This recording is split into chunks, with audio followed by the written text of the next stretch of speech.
We are a portfolio business. We have a number of businesses around the world in a number of different business models. So the core challenges for the business are delivering the potential of those businesses. We've got some very, very good businesses, and many of them can be a lot bigger and better than they are today. We've got a collection of small stroke medium-sized businesses. Euromoney is our most valuable business, valued at, let's say, £1.2 billion market capitalisation, something along those lines. But even that is a collection of essentially small businesses. So a number of small, medium-sized businesses. How can we make them big businesses? How can we develop what they have to be much, much bigger and stronger and the number one in their marketplace? That is a massively important business challenge for us.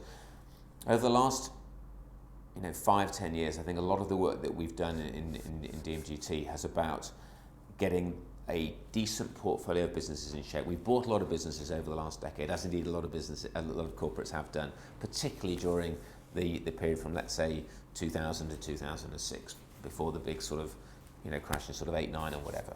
And we've tidied up the portfolio. We've got good quality earnings now. We've got a nice diverse portfolio of businesses. The next step for me is then taking them onto that next stage where they get stronger and bigger, and getting the best out of them to make several of those businesses the multi-billion pound valued businesses that they can be. So how do we do that? Well, we innovate harder. We invest more in developing their product set. We expand their market reach, their customer sets.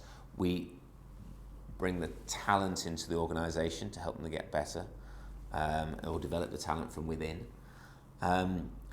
So in my mind, and we support them from a head office in all that sort of capital allocation and resource allocation process. So in my role as a CFO, I'm trying to ensure that I'm giving enough capital to our businesses to invest and to grow, that you're putting the right incentive schemes in place to attract the right people in and reward them appropriately and give them the motivation to aim for something bigger. There's a risk management aspect to this as well, because when you're expecting full potential and driving further growth, we look for high growth businesses. Now, for high growth businesses don't come without medium stroke high risk attached to them as well. So it's understanding that risk and managing it. So that's an important role for the CFO. And then at the same time, it's sort of like having performance measurement schemes in place. So you're understanding the business not just on a pure financial basis, but on a non-financial basis as well. On sort of like, I've talked about this before. Client numbers, mix of markets. Renewal rates, for example, new customers coming in, old customers exiting, and then all the data reporting that goes with when you have large volumes of customers. And there's an enormous amount of data out there these days. Getting the right data and understanding that data, and then highlighting to those in the business, the stakeholders in the business, the important data that they ought to be focusing attention on and helping them make their decisions. So, in a nutshell, I've tried to frame where we are at DMGT.